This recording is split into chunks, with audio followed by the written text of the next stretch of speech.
Noah, how has it been in the building this week coming off of a game that you guys were in and then let it get away?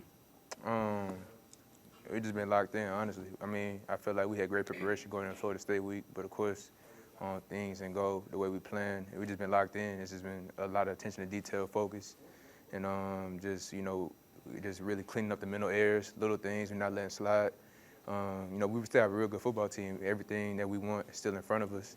We just have to all hold ourselves accountable for the mistakes we all made in the game and move on because you can't live in the past. So we plan on taking our anger out on Grambling. So that's the plan. No, this is a running back room where, like, all y'all seem to be able to do something different really well. And, we're still waiting on John to come back. Logan Diggs didn't play in that game. How good can this running back room be? And, like, what do you kind of see everybody's role being this week? We got a lot of pieces in the running back room. Like I said earlier in camp, this is about consistency. Everybody has ability. I think, in my opinion, everybody's pretty much an all-around back. It just comes down to maximizing opportunity, not really worrying about how many touches you may or may not get. Just when the coaches call your name, be ready to help the team and contribute. Because it's all about how you approach, your day. It's all about how you approach practice, meetings, all about how you wake up in the morning. It's in our routine. So I just think and every guy just understands that everybody wants the ball, but what it comes down to is just not being selfish and making plays when your number's called. No, does that competition in the running back room make you guys play harder, practice harder to get that spot? Yeah, I don't even think it's about how deep the running back room is. I mean, you should compete with yourself. I think that's the biggest thing. You shouldn't really be worried about who's practicing, who's not practicing. You need to be competing with yourself because, if we're all bringing the best out of each other, then we're all gonna be a better group overall.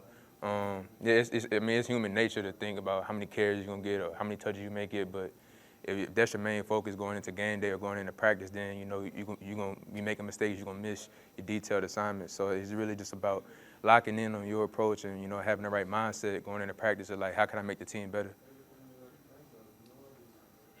After this last game, do you see if there's going to be, did that clear up the situation for the running backs for this next game? Is there going to be a more consistent running back this game, or are y'all going to stick to, equal play? Yeah, honestly, I think it just really comes down to, whoever has the high hand, whoever's really making the most consistent plays out there, who's having the least MAs, who's really just out there, making the right plays necessary and doing what the coaches are asking them to do. It's really hard to predict, there's so many talented dudes in that room. It's really hard to predict how many touches everybody's gonna get. But you gotta be ready though. We play a physical game, so you gotta be ready at any play. Y'all seen it last year, we had a lot of guys going into the season went on, things happen. So you gotta be prepared. Your role may increase one week, it may decrease the next week, but it's just about being ready, staying ready. With all three running backs last week having a total of 49 yards, how do you expect the run game to bounce back so that if you guys do all get a chance to play, you can be used to the best of your abilities? Yeah, no, I feel like we're gonna get it going. It's a long season. Every game may require us to run the ball 75% of the time. Some games may require us to run the ball 40% of the time. I think it really depends on what scheme we're seeing out there. It depends on, what Jaden or Nuss is feeling. It depends on how the flow of the game is going and how we're being played. But I think we still have a long season ahead of us. I think we got a great balanced offense. It's just gonna really come down to everybody being locking in on the attention to detail and us playing the style of ball we can all play. Because everybody knows we have a better team than that. Of course, we didn't show that in the second half, but we're gonna get together. We're gonna get it going, without a doubt. Any other question for Noah? I feel like this spring and this summer and even into fall camp, Trey Bradford wasn't really talked much about. He showed some flashes against Florida State. Were you surprised? Nah, most definitely. I've been training with Trey for about a few years now, and he's always had great athletic ability. Of course, he wasn't here last year, but he works hard. He's a hard worker, man. He makes his room better. It was real good seeing him make plays to help us contribute. He has the right attitude every day. He comes in to work. He comes in with the right mindset. He's not really worried about how many touches he may or may not get. He's just ready to have the right approach and play. He works hard. He challenges everybody. He challenges me to be better.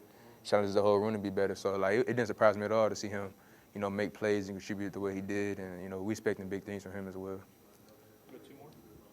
No, you're a guy. You played a lot of football. Two different schools.